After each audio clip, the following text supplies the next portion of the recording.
Muy bien.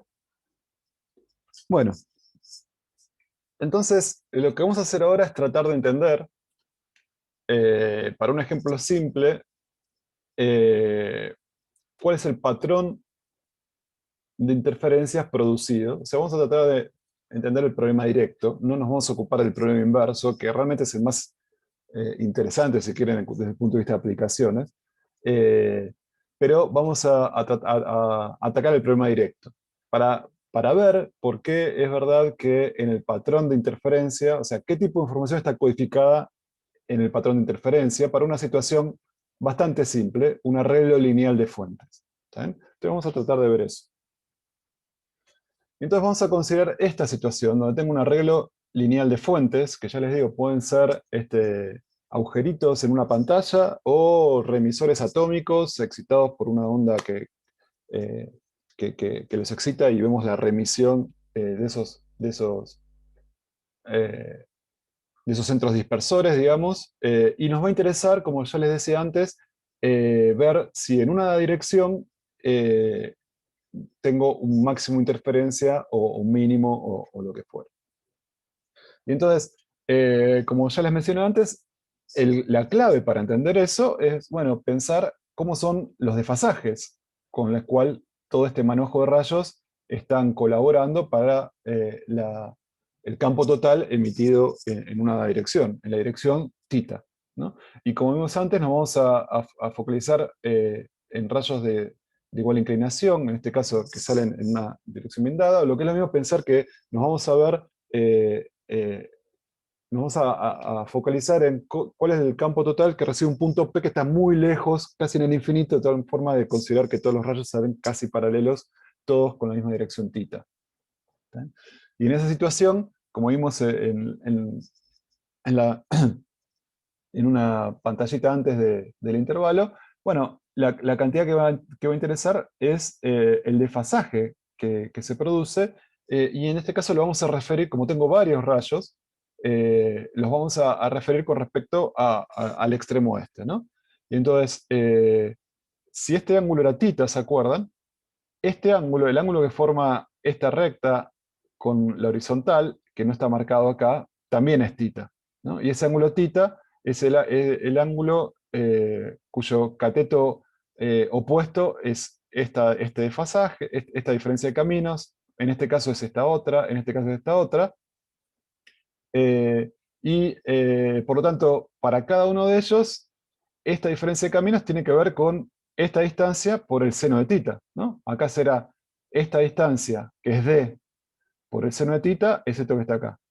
Esta distancia es 2d por el mismo seno de θ.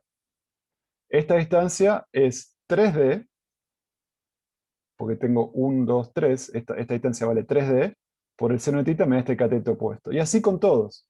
Entonces, en definitiva, la contribución a la fase dada por estas diferencias de caminos, que es K por la diferencia de caminos el centro dispersor iésimo con respecto al 1, tiene que ver con cuántos D me separan el centro dispersor iésimo del 1, es esto que está acá, por el seno de θ. O sea, la distancia horizontal por el seno de θ me da R1 menos R2 correspondiente al centro iésimo. Entonces, escrito es esto que está acá. Fíjense que esta expresión, si I vale 1, que es este consigo mismo, esto es 0. Si I vale 2, que es la distancia del centro dispersor, o sea, el desfasaje entre el segundo centro dispersor y el primero, 2 menos 1 es 1, así que aparece D seno de θ. ¿Está bien? Y así, D seno de θ, 2D seno de θ, para el número 3, 3, 4, 5. Así que esta expresión, espero que les quede claro, que me habla justamente de RI menos R1. El RI menos R1. ¿Está bien? Y entonces simplemente reacomodo un poco, todo esto está multiplicando, así que simplemente reacomodo el orden, I menos 1 por K por D por seno de θ. Y entonces los distintos desfasajes tienen que ver con este factor, K por D seno de θ, que lo llamo delta, ¿no? Delta es el desfasaje que se va a ir incrementando a medida que me voy alejando del centro dispersor que tengo como referencia, y da cuenta de eso. K por D seno de tita. Entonces, esta cosa que está acá, ¿está bien? El desfasaje con respecto a la primera de la fuente yésima es I menos 1 por delta, donde delta tiene que ver con la orientación y con la distancia que separa las fuentes. ¿Está claro esto?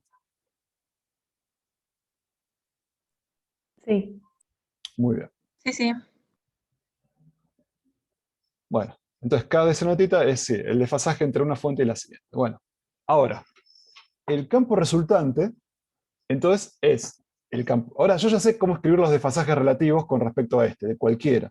Bueno, pero el campo total, el resultante es el campo de la primera, A por coseno, este que está acá, coseno de KR, omega t más epsilon, más el campo de la segunda, que es exactamente, tiene la misma fase exactamente que la primera, pero tengo que sumarle un delta. Tengo que sumar un delta, ¿no? Porque el delta da cuenta de esta diferencia de camino. Después, el campo que contribuye a la tercera es este que está acá, que tiene exactamente los mismos términos, pero aparece un 2 delta, un 2 delta, un 3 delta, un 4 delta, y así. Y la enésima, supónganse la número 12, aparece 11 deltas. 11 deltas que tienen que ver con el desfasaje K por esta diferencia de camino. ¿Eh? Entonces, toda esta suma, esta es la suma que tengo que hacer si a mí me interesa ver cómo llegan, cuál es el campo total donde cada uno de estos campitos emitidos por estas fuentes son los términos que contribuyen. Esta es la manera matemática de verlo. Bueno, bueno, y delta es K por D por seno de tita. Muy bien. Bueno, entonces, ¿cómo hago esto? Tengo que hacer esta suma. Tengo que hacer esta suma. Y lo que representa esta suma es lo que ya vimos. Entonces, obviamente, fíjense que las fases de cada contribución son las mismas, pero lo que va cambiando es cuántos deltas de más tienen, contribuyen fuentes consecutivas. ¿Saben? Entonces, el campo total, evidentemente, va a ser función de delta. ¿Saben? O sea, función de K, de D y de seno de tita, que es delta. Bueno, entonces, en general lo que uno hace es calcular esto en función de delta, para ver en qué deltas todos estos van a contribuir con un máximo, todos van a contribuir con a contrafase, lo que fuera. Y después, bueno, yo entiendo que delta está relacionado con tita de esta manera, así que de esa manera despejo en qué dirección ocurren esos máximos, ¿no? Eso lo vamos a hacer en esos pasos. Entonces, lo primero que vamos a hacer es calcular esto en función de delta. ¿Sí? Y entonces, ¿cómo se hace esto? Bueno, lo que puedo hacer es lo siguiente. ¿Se acuerdan de coseno A más B? Es coseno de A, coseno de B, menos seno de A, seno de B. Podría hacer eso, hacer para cada término eso que está ahí. Va a haber cosas que se anulan, cosas que no. Muy complicado. Otra alternativa que no vamos a hacer tampoco es pensar esto como si fueran números complejos, que no lo vamos a hacer, porque los cosenos se vuelven exponenciales y aunque parezca mentira, eso facilita un montón el álgebra, pero claro, hay que saber complejos y no vamos a ir por ese camino ahora. Y entonces, la manera de que yo les quiero mostrar tiene que ver con un enfoque geométrico. Vamos a tratar de entender esto de una manera geométrica. ¿Está bien? Vamos a sumar estas contribuciones utilizando un concepto de suma de vectores, de alguna manera. ¿Está bien? Son unos vectores particulares, que ahora vamos a ver cómo se llaman, pero que tienen que ver con que estoy sumando no cualquier vector, sino vectores relacionados con la fase de estos cosenos. ¿Sí? Con la fase de estos cosenos. Bueno, entonces vamos a ver cómo se suman los primeros dos. Este más esto. ¿Sí? Este más esto. Que son estos que puse acá. Entonces tengo coseno KR más omega t más epsilon, y acá tengo lo mismo, pero con un delta adicional. ¿Está bien? Bueno, y eso lo llamo R2 porque es la resultante de dos términos, nada más.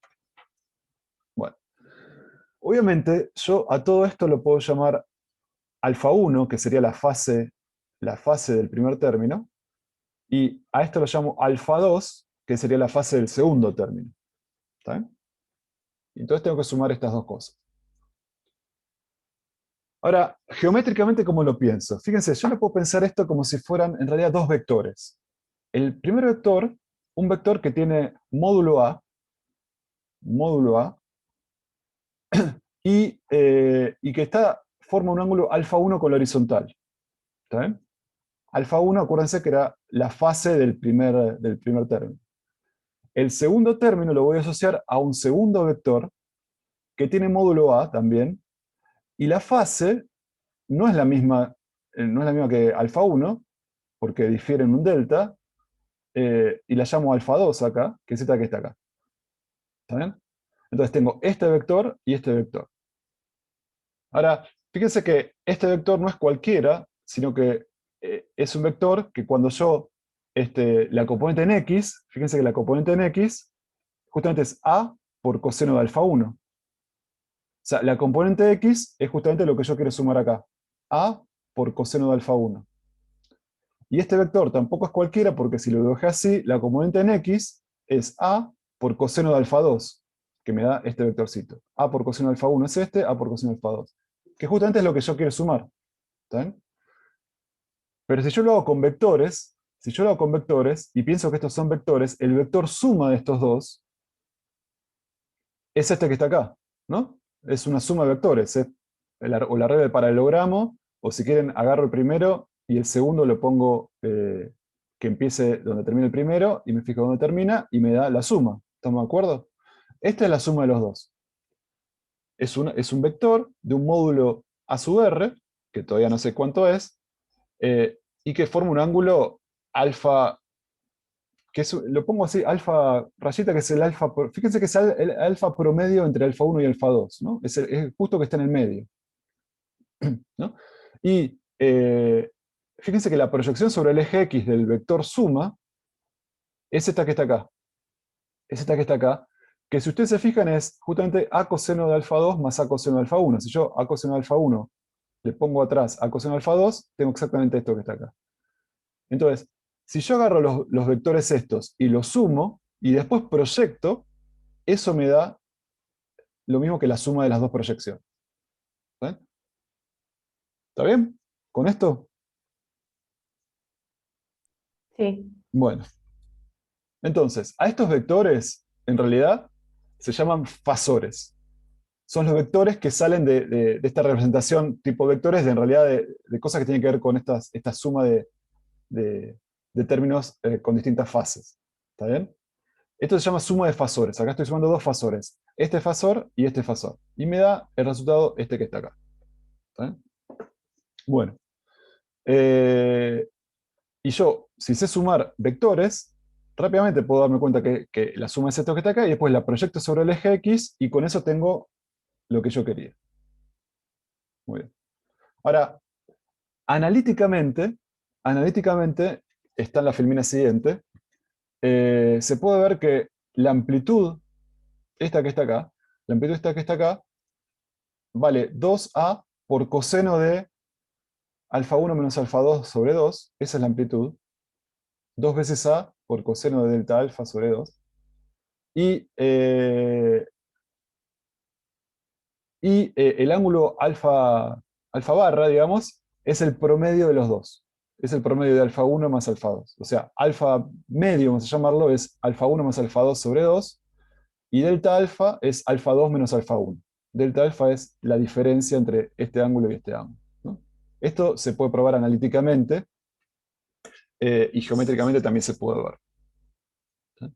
Entonces, lo que hice acá fue sumar con el método de los fasores estas dos cosas, estas dos contribuciones que están acá. Me da un fasor de longitud alfa r, que está con un ángulo alfa medio, y después lo que hago es recordar que la suma que estoy buscando es la proyección del fasor suma sobre el eje X, y por lo tanto es a la amplitud a sub r por coseno de alfa medio. Eso me da esta distancia que está acá, que es la que yo quiero efectivamente calcular. Bueno, A sub r entonces es la amplitud del fasor, que es la suma de los dos fasores. Muy bien. Entonces, la manera, por qué vale lo que les dije antes? Está acá, lo voy a, le dejo esto para que lo miren después, pero definitivamente yo estoy sumando estas dos contribuciones. ¿Está bien?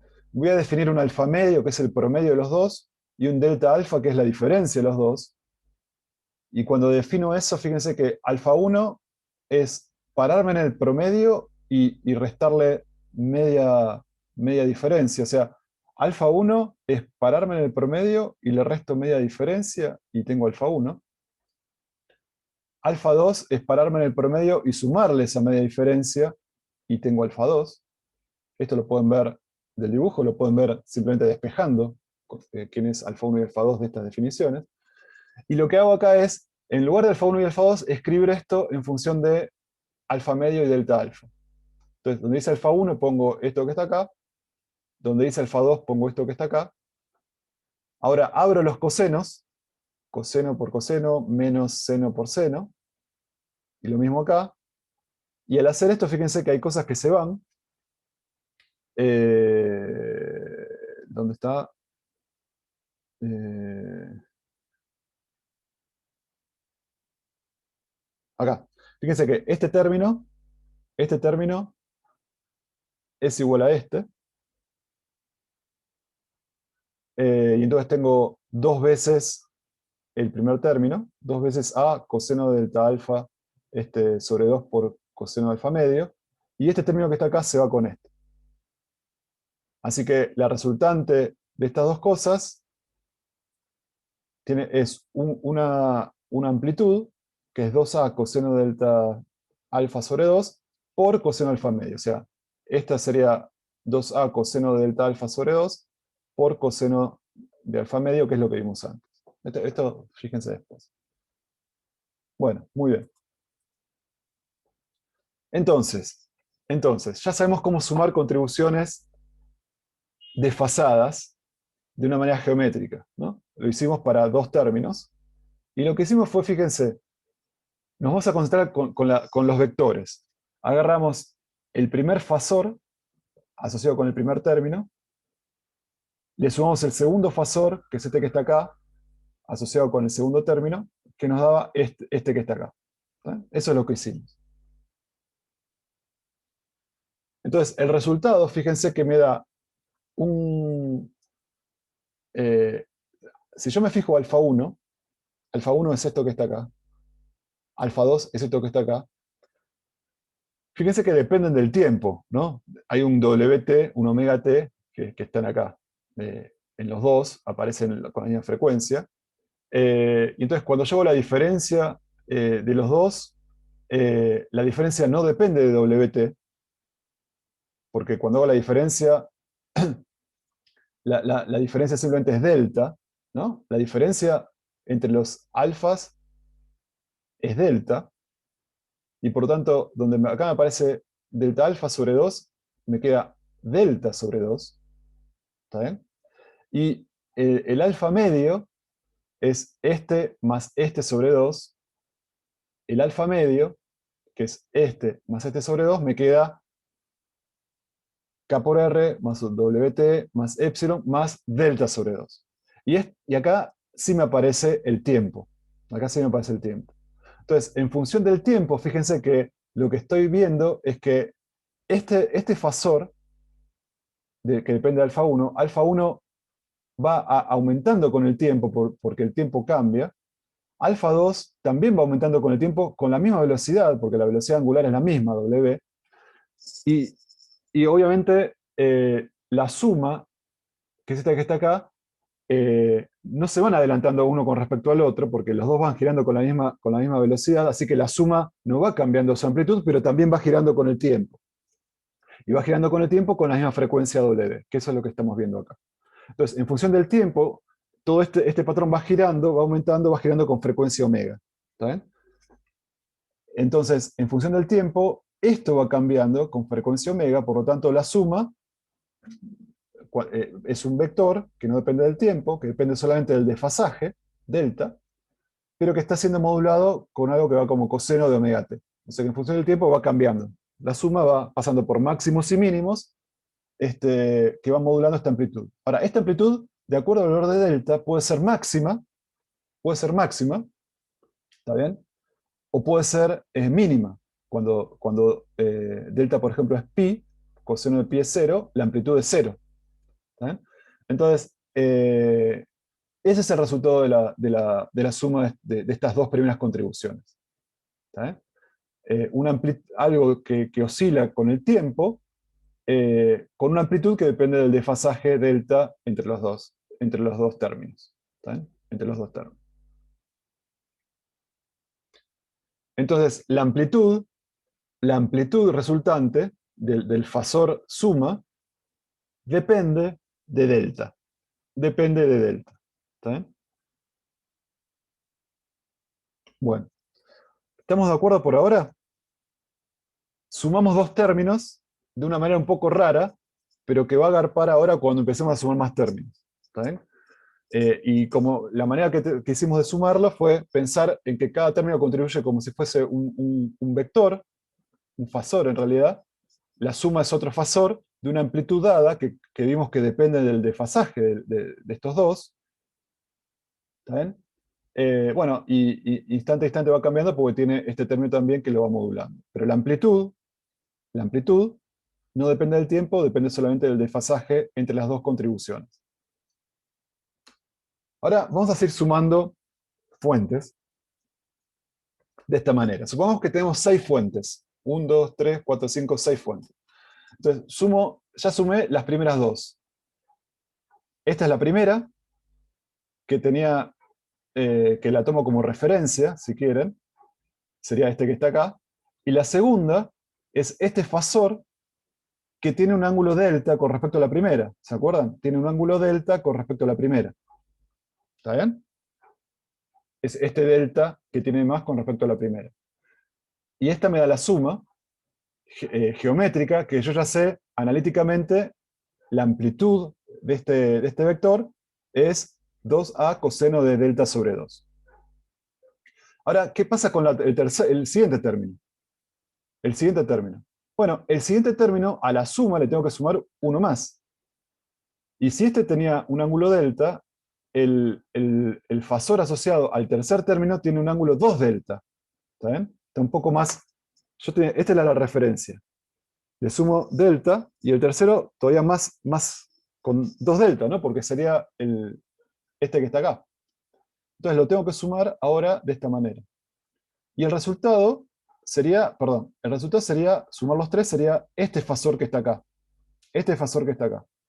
¿Está bien? Ahora, si sumo el cuarto término, sería agregarle un cuarto fasor que está con un ángulo de 3 delta. O sea, está más parado todavía. Y así con el 5 y así con el 6. El 6 está aportando, está desfasado un ángulo que es 5 veces delta, ¿no? Con respecto a la horizontal, por ejemplo, 5 veces delta sería este ángulo que está acá. Y tengo que sumar todas las contribuciones. Entonces estoy sumando estos fasores, y lo que me interesa es la suma total. Es la suma de estas 6 fuentes. O sea, este es el fasor resultante de sumar los 6. Porque estoy sumando 6 vectorcitos. La suma es, voy sumando, pongo el principio del primero en la cabeza, el principio del segundo en la cabeza del primero, el principio del tercero en la cabeza del segundo, así, y finalmente la suma total como vectores es este que está acá. ¿Estamos de acuerdo con eso?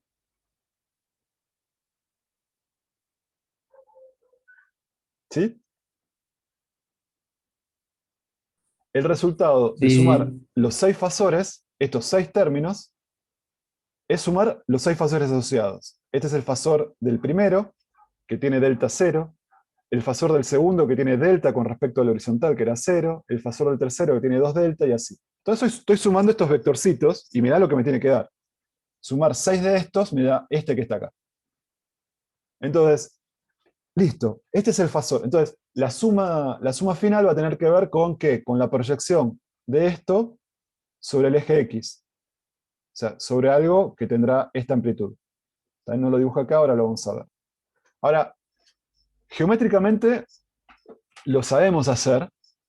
Ahora, analíticamente, bueno, es un poquito más complicado porque depende de cuáles son los parámetros críticos acá. Bueno, el parámetro crítico hay dos.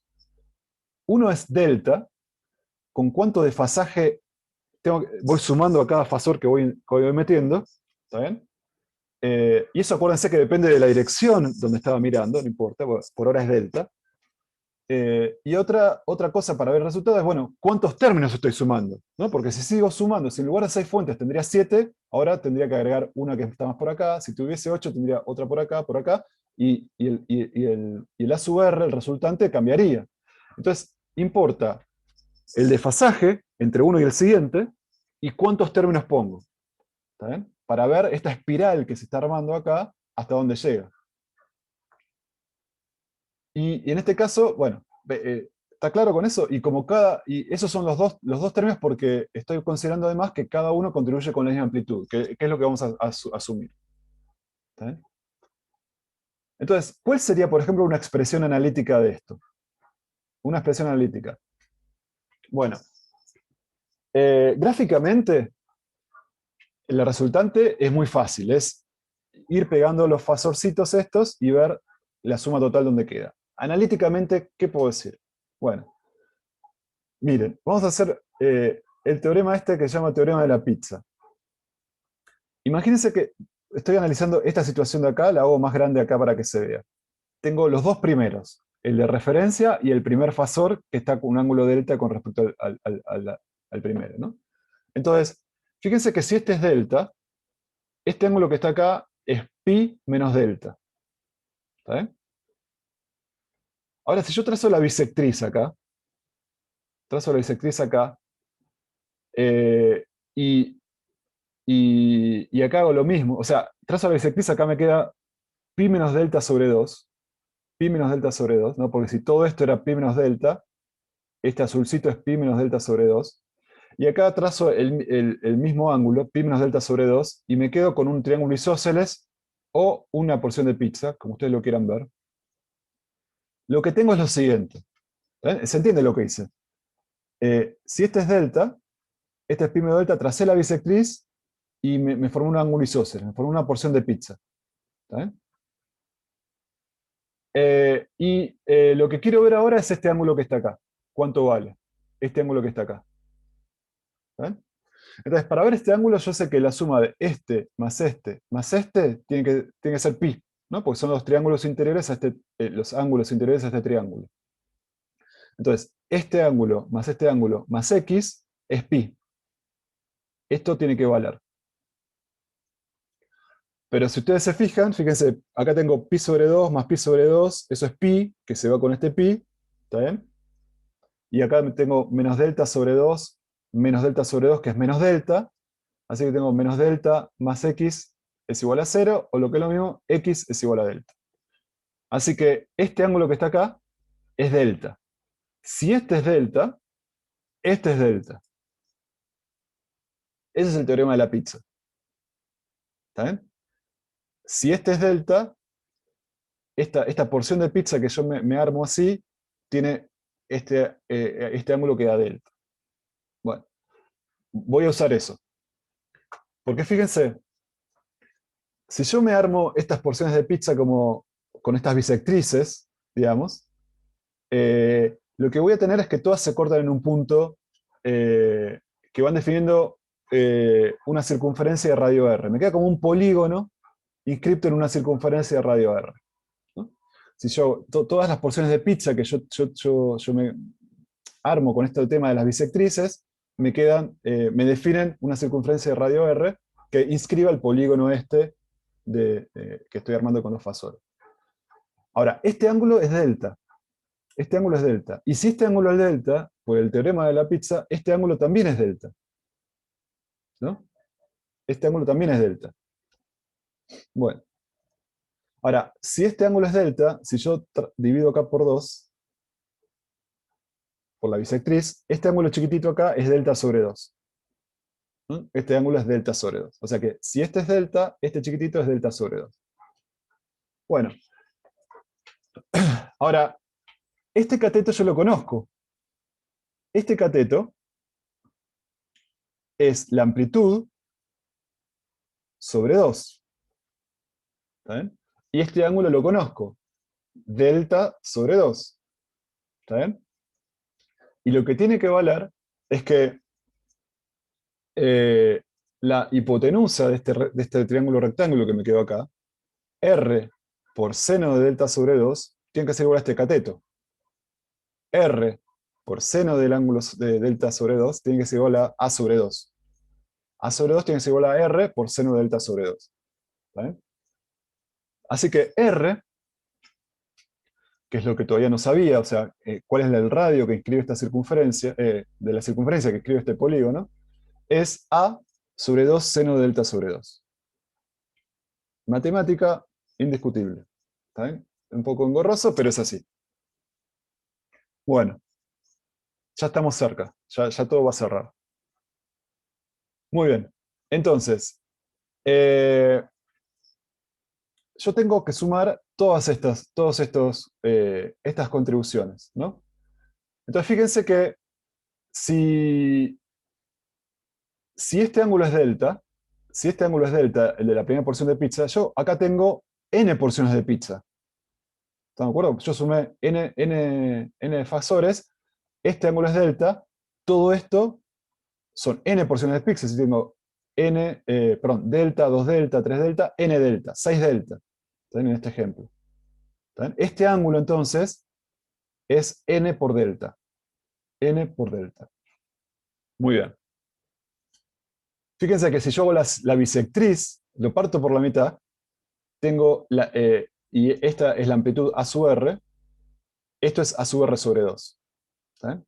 Entonces, lo que vale, fíjense, este ángulo es n delta sobre 2, n delta sobre 2. Así que como antes, este, A sub R sobre 2, A sub R sobre 2 es la hipotenusa, que es R, por el seno de este ángulo, que es n delta sobre 2. Es lo mismo, ¿no? Tengo este triángulo, este es el cateto opuesto a este cosa, por lo tanto, a este ángulo, por lo tanto es la hipotenusa por el seno de este ángulo, es este cateto. Así que R por seno de n delta sobre 2 es A sub R sobre 2, que es esto que está acá. Ahora, cuando analizamos la primera porción de pizza, R, ¿se acuerdan? R era A sobre 2 seno delta sobre 2. Así que R que está acá, en lugar de R pongo A sobre 2 seno delta sobre 2. Y voilà. Esto es lo que quería mostrar. Entonces, A sub R, conseguimos una expresión para A sub R, que es la amplitud de la suma de todos. ¿Está bien? A sub R. A sub R queda A sobre seno delta sobre 2. Este 2 se va con el 2 que estaba acá dividiendo, y me queda seno de n delta sobre 2 dividido seno de delta sobre 2. Esta es la amplitud de la onda resultante. Esta es la amplitud del fasor.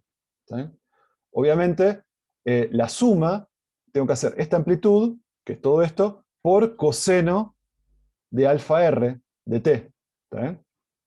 Para ver la proyección sobre este eje.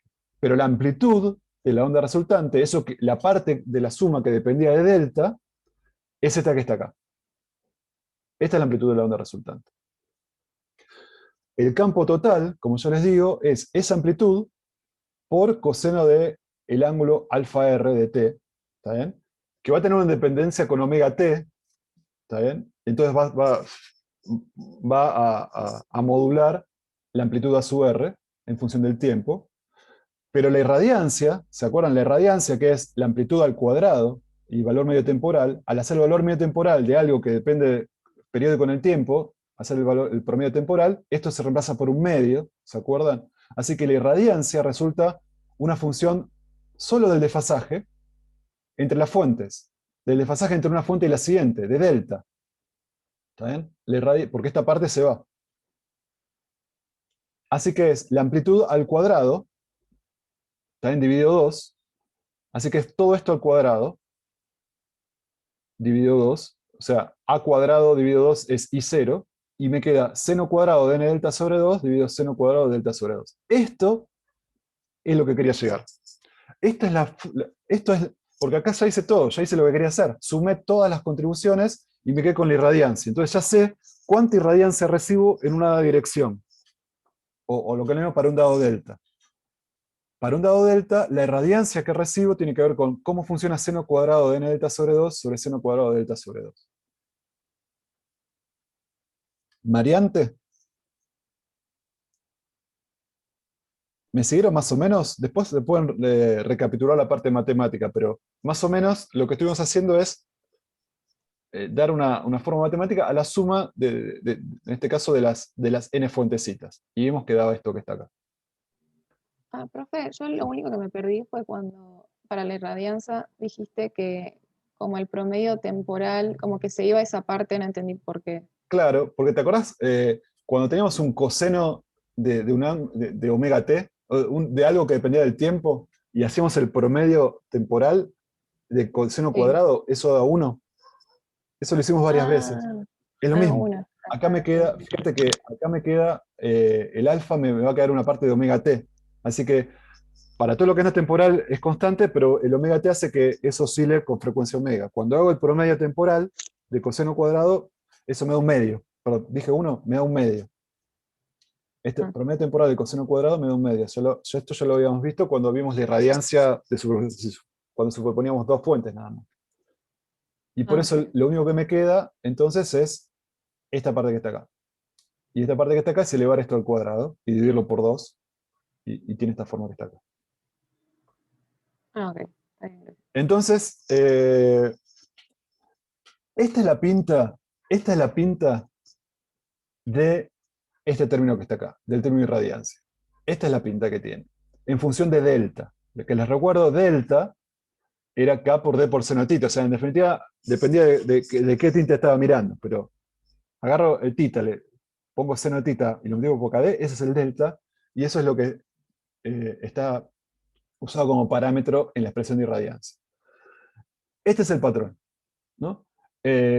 No sé si me va a alcanzar el tiempo, pero lo que pueden ver es que el patrón este tiene estructura, una estructura no trivial, y vamos a ver que en esta estructura, no vamos a resolver obviamente el problema inverso, pero vamos a ver, por ejemplo, que el patrón de máximos y mínimos tiene mucha información relacionada con la geometría de las fuentes. En este caso sabemos que es un arreglo lineal, así que no hay mucho, pero por ejemplo, hay información sobre, obviamente, la separación pero también sobre cuántos elementos tengo interfiriendo. ¿Saben? Fíjense, en este ejemplo usé 10 fuentes y solamente me estoy adelantando, pero fíjense cuántos mínimos, bueno, tengo máximos principales, que son este que está acá, este que está acá, este que está acá, y tengo máximos secundarios que son mucho más chiquitos, y tengo mínimos. Fíjense, contemos los mínimos. 1, 2, 3, 4, 5, 6, 7, 8, 9.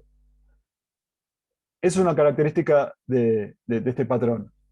La cantidad de mínimos es n-1. N-1, eh, tengo 9 mínimos y eso ya me habla de que tengo 10 fuentes interfiriendo en un arreglo lineal. Eso lo vamos a ver un poquito más adelante. Bueno, entonces como les digo, tengo máximos principales, tengo los mínimos, estos que están acá, que son cuando la irradiancia se hace cero, o sea, son deltas, son direcciones en donde no tengo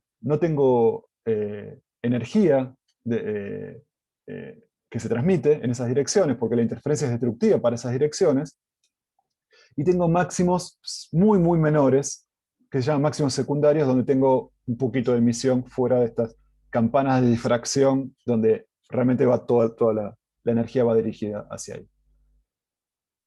Entonces, muy bien. Eh, Déjame ver un segundito. Mm, Quiero saber si corto. Bueno, voy a cortar acá. Voy a cortar acá. ¿Está bien? Voy a cortar acá porque ahora viene también una parte donde vamos a analizar dónde están los máximos y mínimos para darnos cuenta que, ¿a qué es lo que me refiero cuando yo digo que en la forma del patrón está la información de cómo están, eh, cómo es la geometría del arreglo de fuentes dispersoras? Y eso va a estar en la posición de máximos y mínimos y en el número de mínimos, como ya se les anticipé, pero eso lo vamos a dejar un poquito para la clase que viene. Así les doy tiempo para que repasen esto y ya volvamos con con eso un poquito más adquirido. Bueno, ¿alguna pregunta?